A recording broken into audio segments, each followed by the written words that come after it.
You always take her side, my daughter said, shoving her chair back so hard it toppled onto the porch floor. Then her husband grabbed my garden hose off the hook and turned it on me full blast, soaking me from head to chest in front of my own grandchildren. The cold hit me like a slap, and for a second all I could hear was the water hammering against my chest and Emma's voice going quiet somewhere behind me. And here's the part none of them understood in that moment. I laughed, not because it was funny, but because I'd been waiting 4 months for someone in that family to show me exactly who they really were. And now I had it, right there on video, dripping down my shirt. My name is Walter Boone. I'm 66 years old. I spent 38 years running a small hardware store in Asheville, North Carolina, the kind of place where people knew your name and you knew theirs. And this is the story of the 4th of July cookout that finally showed me who my son-in-law really was. I live alone now in a two-story house on Maple Ridge Road, about 10 minutes outside downtown Asheville, the same house my wife Diane and I bought back in 1994 when our daughter Emma was still in elementary school. Diane died 3 years ago, ovarian cancer, and I won't pretend the house hasn't felt too big and too quiet ever since. There's a rhythm to being alone in a place built for a family, and it took me the better part of a year just to stop setting 2 coffee cups out every morning. Emma is 31 now. She married a man named Derek Palmer about 6 years ago, and they have 2 kids, Noah, who's 7, and Grace, who just turned 5. For most of those 6 years, Derek and I got along fine. Nothing close either way, just polite, the way a lot of fathers and sons-in-law are. He worked in commercial real estate, always talked a big game about deals and clients, and I never asked too many questions because it wasn't my business how he ran his career. That changed about 8 months ago when Derek lost his job. He told the family it was restructuring, that it wasn't his fault, and maybe that was even true. I didn't press him on it. What I noticed instead was how quickly the subject of money started coming up whenever we were together, always wrapped in something else. A comment about how expensive childcare had gotten. A joke about how nice it must be to own a house outright with no mortgage. I let it slide the first few times. Everybody vents about money now and then, but it kept happening. At every single gathering, every phone call, until I started to feel less like Emma's father and more like a line item somebody was quietly trying to work into a budget. About 3 months before the 4th of July, I sat down with my accountant, a woman named Priya Chandra, who'd handled my books since the hardware store days and had become something closer to a friend over the years. I told her what I'd been noticing, the comments, the pointed questions about my retirement savings, the way Derek had started asking me things, like whether I'd ever thought about putting the house to better use. Priya didn't tell me I was imagining things. She told me people don't usually ask those kinds of questions unless they're building towards something. And she suggested I quietly get my financial documents organized and protected, just in case anyone ever tried to pressure me into a decision I hadn't fully thought through. We didn't have a name for it like some kind of code word. We just called it getting ready, and I remember thinking it was probably overly cautious. I did not know how right she'd turn out to be. 6 weeks before the 4th of July, Emma called me on a Sunday afternoon while I was out back trimming the hedges. She sounded upbeat in that specific way she used to sound as a teenager right before telling me she'd dented the car. "Dad," she said, "we were thinking, since it's the 4th this year, maybe we could do the cookout at your place instead of ours. Bigger yard, and the kids love your pool." I told her that sounded fine, and it did sound fine, at least on the surface. We'd done cookouts at my place plenty of times over the years, nothing unusual about the request itself. What I didn't know was that Derek had already been talking to Emma privately about something bigger, about how a relaxed, festive setting, everybody comfortable, a few beers in, kids running around, would be the easiest possible moment to bring up what he'd really been building toward for months. I only found this out much later, but at the time, I was just a grandfather, happy to have his grandkids in the yard. So I spent the week before the 4th cleaning the pool, stocking the fridge, and setting up the folding tables under the maple trees, the way Diane and I always used to for the holiday. I even pulled out her old red, white, and blue tablecloth, the one she bought at a flea market decades ago and swore she'd use every summer, because some habits from 30 years of marriage don't just disappear when the person is gone. The 4th came in hot and clear, the kind of Carolina summer day where the air feels thick by 10 in the morning. Emma, Derek, and the kids showed up around 11, and my brother Ray and his wife came a little after noon with a cooler of drinks and a bag of charcoal. The kids were in the pool within minutes, Noah cannonballing off the side while Grace floated around in her little inflatable ring. And for a couple of hours, it genuinely felt like one of those easy, uncomplicated family afternoons I used to have all the time with Diane still around. Ray grilled burgers, Emma helped me set the table, and Derek stood by the pool talking about the Panthers' preseason chances like a man without a single thing on his mind. I remember thinking maybe I'd been reading too much into things after all. Lunch came together around 1 in the afternoon, burgers and corn, and a big bowl of Diane's potato salad recipe that Emma had learned to make almost exactly right. The kids ate at a smaller table by the pool while the adults sat under the maple trees at the main table with the flag tablecloth spread out like it used to be every summer. About halfway through the meal, Derek set his beer down and looked around my backyard slowly, the same unhurried, evaluating way he'd been looking at things for months. "You know, Walter," he said, "this is a really solid piece of property. Half an acre, pool, no mortgage. That's a lot of equity just sitting here doing nothing." I said something simple back, agreed the place had held its value well, not thinking much of the comment yet. Emma glanced at Derek across the table, a quick look I caught, but didn't fully understand in the moment. Ray cleared his throat and asked one of the kids something about the pool, which felt like a deliberate change of subject even then. I didn't know it yet, but that was the calm, right before the part of that afternoon I would never forget. Dessert hadn't even come out yet when Derek set his beer down harder than necessary and said what he'd clearly been circling all through lunch. "Walter," he said, "I'm going to be straight with you. Things have been tight since I lost the job, and Emma and I have been talking, and we think it makes sense for you to consider taking out a home equity loan against this place, or maybe even signing part of the property over now instead of waiting on the will. Get ahead of it, you know. Help us get back on our feet while you're still around to see it help." The table went quiet, except for Grace's laughter, carrying over from the pool. I set my fork down slowly and told him I understood things had been hard since he lost his job. And I meant that, genuinely, but that my house and my savings weren't a line of credit for someone else's situation, and I wasn't comfortable making a decision like that at a 4th of July cookout. Derek's face changed fast, the easy, confident mask from earlier sliding right off. "It's not that crazy of an ask, Walter," he said, his voice sharper now. "It's not like you're using all this equity. It just sits here while Emma and I are drowning, trying to keep our heads above water with 2 kids." Emma jumped in then, trying to sound reasonable, but landing somewhere closer to pleading. "Dad, please. It's not like we're asking you to give us everything. Just help us out a little. We're family." I looked at my daughter, at the girl I raised, and I told her as calmly as I could that it was still my decision to make about my own finances, and that the answer right now was no. Ray and his wife sat there looking uncomfortable, Ray's eyes down on his plate, his wife shifting in her chair like she wanted to be anywhere else. I don't think they'd asked for this conversation to happen at my table either. But Derek wasn't finished, and neither was Emma, and the temperature at that table was about to rise a lot faster than I expected. Derek stood up from his chair so fast it scraped hard against the concrete patio. "You know what your problem is, Walter?" he said, loud enough that I heard Noah go quiet by the pool. "You've had this whole property to yourself for years, and you can't even help your own daughter when she needs it."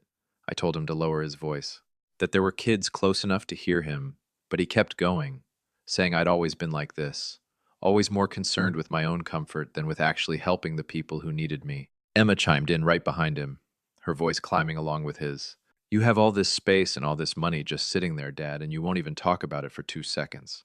I stayed seated. I stayed calm, because 38 years of standing behind a hardware store counter, dealing with every kind of frustrated customer imaginable, had taught me that raising my own voice back would only pour gasoline on it. I told them both evenly that this conversation was over, that my finances weren't open for negotiation at my own cookout, and that if they were struggling, we could sit down another time and talk about real options that didn't involve signing over my house.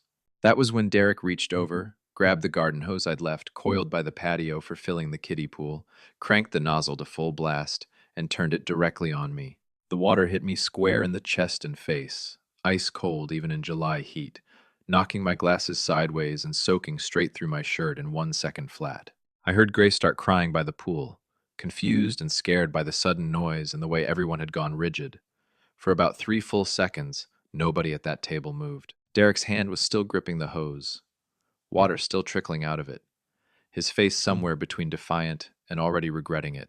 Emma stood frozen next to her chair, her mouth open, staring at me sitting there dripping in a lawn chair with water running off my chin onto Diane's old flag tablecloth. Ray had already pushed his chair back and was half out of his seat, his wife's hand covering her mouth. I wiped the water out of my eyes, looked down at my soaked shirt, felt the cold settling into my chest, and then I did something that confused every single person standing in that yard. I laughed. Not a big laugh, not a mocking one, just a short, quiet laugh.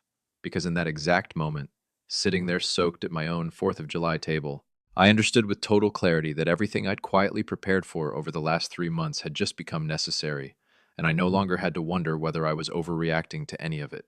Dad, Emma said, her voice cracking, are you okay? Derek, what is wrong with you? And I held up my hand to stop her without saying a word. I stood up slowly, water still dripping off my elbows, walked past both of them into the house, and grabbed a towel off the hook by the mudroom door, along with my phone off the kitchen counter. Where are you going? Emma called after me, her voice somewhere between panic and disbelief. I told her I was going to towel off and that she should get the kids settled, that they didn't need to see any more of this. I didn't raise my voice.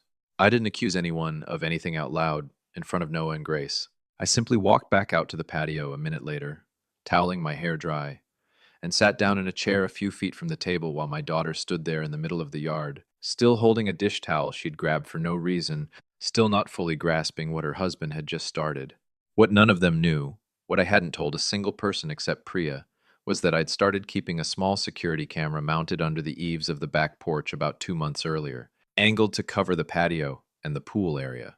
After a string of package thefts in the neighborhood had given me a perfectly reasonable excuse to install one without raising any eyebrows. Priya had actually been the one who suggested it, almost as an afterthought during one of our meetings, and I'd taken her advice more out of general caution than any specific expectation.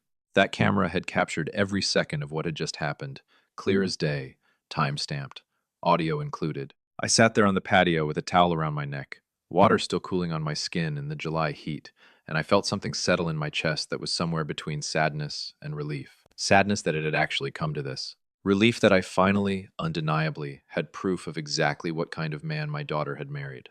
I didn't say much for the rest of that afternoon. Ray and his wife left not long after, quiet and a little shaken, Ray squeezing my shoulder on his way out and telling me to call him later.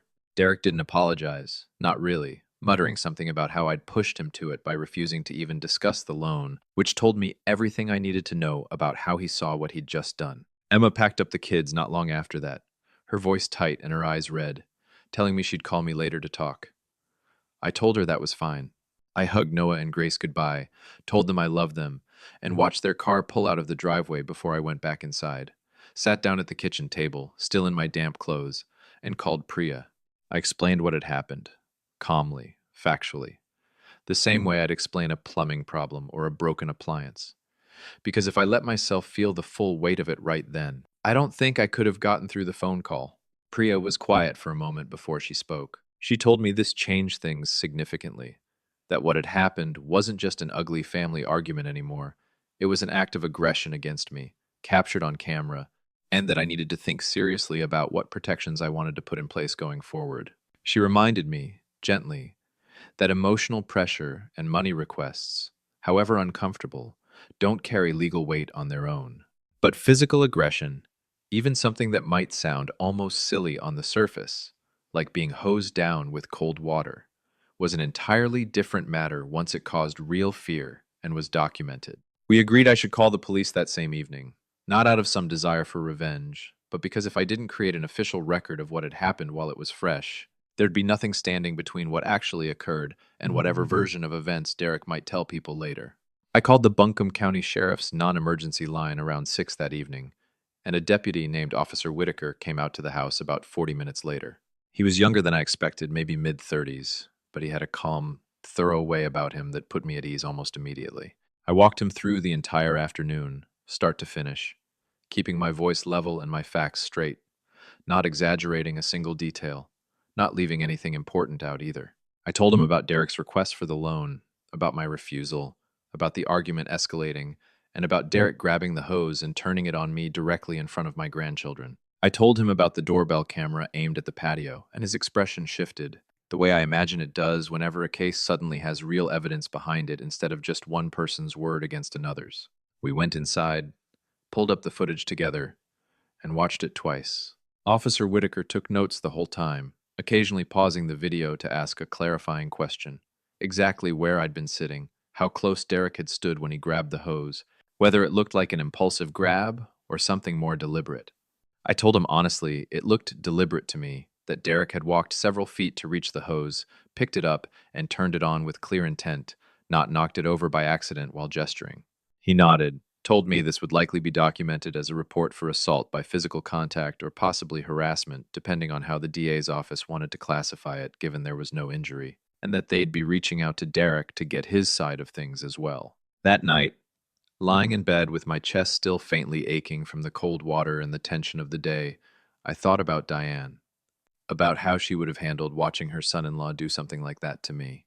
I decided she probably would have grabbed that hose right back out of his hands, which almost made me smile in the dark, alone in a house that suddenly felt a little less empty, because at least I had a plan now, something solid to hold on to instead of just hurt feelings.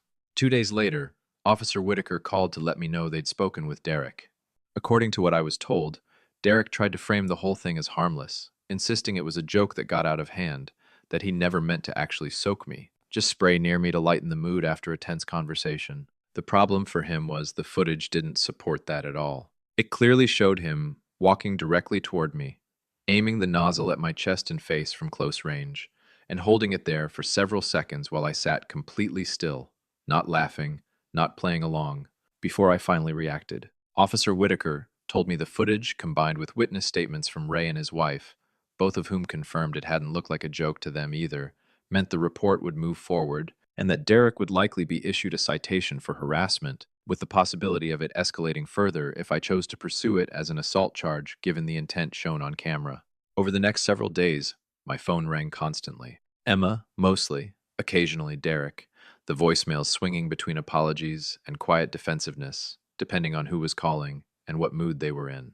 I let most of them go to voicemail while I focused on getting my head clear and meeting with Priya to figure out what actually came next, because getting the police report filed had only ever been the first step, not the whole plan. Sitting in Priya's office, about a week later, we talked through my options carefully. I told her I had no interest in trying to send Derek to jail over a garden hose. That wasn't the kind of person I wanted to become. But I also told her I was done being treated like a retirement account with a pulse by a man who was supposed to be part of my family. Priya suggested we move forward with two things at once. First, formally declining to press the harassment charge further as long as Derek agreed to complete an anger management program and stayed away from my property unless I explicitly invited him, essentially a private agreement backed by the police report, already on file in case anything like it ever happened again. Second, and more important to me personally, restructuring my will and setting up a trust specifically for Noah and Grace's education and future, administered by Priya's firm rather than by Emma or Derek directly, with me retaining full control over the house and my savings while I was alive. This wasn't about cutting Emma out of my life. It was about making absolutely certain nobody could ever again treat my home or my money as something up for negotiation, using guilt, pressure, or intimidation instead of an honest conversation. Priya filed the paperwork within 2 weeks, and for the first time since that 4th of July, I felt like I was steering my own life again, instead of just reacting to whatever came at me next. About 3 weeks after the cookout, against Priya's advice, and honestly against my own better judgment too, I let Emma come by the house alone to talk. Derek stayed home, which told me she'd at least understood that much. She sat across from me at the kitchen table, the same table where Diane and I used to eat breakfast every morning for almost 30 years, and she looked tired in a way I hadn't seen since she was a new mother running on no sleep. She apologized first, her voice shaking, saying she never expected Derek to actually turn that hose on me, that she'd been so focused on the money stress for months, she hadn't seen how far he was willing to push things until it actually happened right in front of her. I told her I believed she was sorry, but that being sorry didn't erase what happened, and that using pressure and intimidation to try to get money out of a family member, especially an elderly one living alone, was never acceptable, no matter how desperate things felt. Emma tried to explain that Derek had been humiliated by losing his job, that the pressure had been building in him for months and it all came out sideways in the worst possible way. I told her plainly that explaining Derek's behavior wasn't the same as excusing it, and that I needed her to understand the difference clearly before we could move forward as a family in any real way. I also told her about the trust I'd set up for Noah and Grace, explaining calmly that it wasn't a punishment aimed at her. It was simply me making sure my house and my money were protected for my grandchildren's future, instead of sitting there as leverage in an argument at a holiday cookout. Emma went quiet for a long moment, staring down at her hands on the table, and I could see something shifting behind her eyes, somewhere between shame and a kind of clarity about what her marriage had actually cost her, without her fully realizing it. Derek completed his court-mandated anger management sessions over the following 10 weeks, along with the informal agreement Priya had drafted, which included a written acknowledgement of what happened and a commitment to never set foot on my property again without my direct invitation. He never apologized to me personally, not once, which honestly told me more about him than almost anything else in that whole ordeal. I didn't need his apology anyway. I needed the truth on record, and I had that. Word got around the neighborhood the way it always does on Maple Ridge Road. My neighbor Colette, 2 doors down, brought over a plate of cookies one evening just to check on me after hearing a version of the story secondhand from Ray's wife. An old employee from the hardware store called just to make sure I was doing all right. Nobody made me feel foolish for calling the police over a garden hose. Nobody suggested I'd overreacted. If anything, more than one person told me they wished they'd had the nerve to do the same thing years ago when their own families had crossed similar lines, which honestly meant more to me than I expected it to. Derek and Emma's finances, as it turned out, sorted themselves out a few months later when Derek finally took a lower paying but stable position at a property management company, something Emma later admitted he'd been too proud to consider back in July because it felt like a step down from what he used to have. It turned out there'd been a reasonable path forward all along, one that simply didn't involve guilt, garden hoses, or my house. By early fall, things between Emma and me had started, slowly and carefully, to find a new kind of normal. She started coming by on her own some Saturday mornings, sometimes with the kids, sometimes without, and during those visits she talked more openly than she had in years, not just about Derek, but about how she'd let herself get pulled into treating me like a solution to a problem, instead of like her father. She admitted that watching me sit there dripping wet and silent instead of yelling back had done something to her that Derek's whole speech about equity and fairness never could have. I told her I appreciated hearing that, and that I still loved her, but that rebuilding trust would take real time, through consistent actions, not through one difficult conversation at my kitchen table.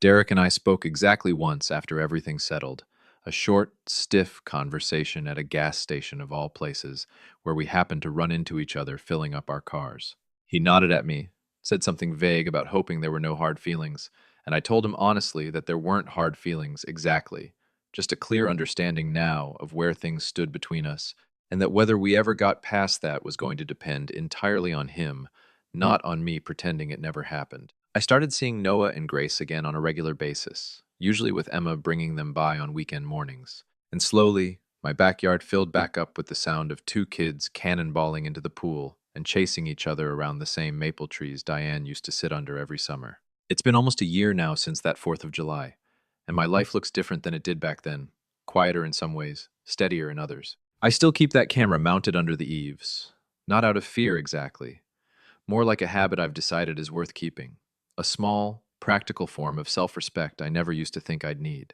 The trust Priya set up for Noah and Grace is still fully in place, still entirely under my control while I'm here to use it, and I've made peace with the fact that protecting it wasn't cold or selfish. It was simply responsible, exactly the kind of thing Diane would have wanted me to do without a single ounce of guilt attached to it. I replanted the flower beds along the back fence this spring, the same kind of hydrangeas Diane always grew, and some Saturday mornings Grace helps me water them, while Noah practices cannonballs in the pool loud enough to wake up the whole street. Emma and I are rebuilding something real, slower than either of us would probably like, but real.